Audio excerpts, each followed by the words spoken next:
বনে শীতের মরশুম আসছিল, তাই টুনি একটা নতুন ঘর তৈরি করছিল। আর টুনির একটা সন্তান ছিল যে টুনির আগের বাসায় বসেছিল এবং টুনির ছেলের অনেক খিদে লেগেছিল।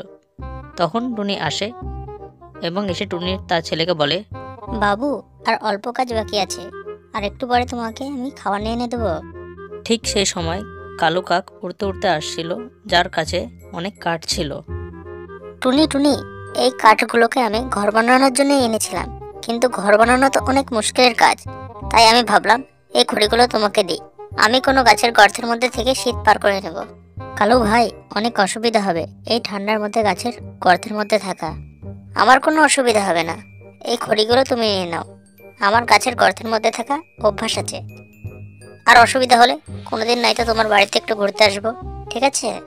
কালো কাকের দেওয়া সেই কাঠগুলোকে নিয়ে টুনি তার ঘর বানিয়ে নেয় এবং সেই ঘরে টুনি ও তার ছানা খুব আনন্দে থাকতে শুরু করে।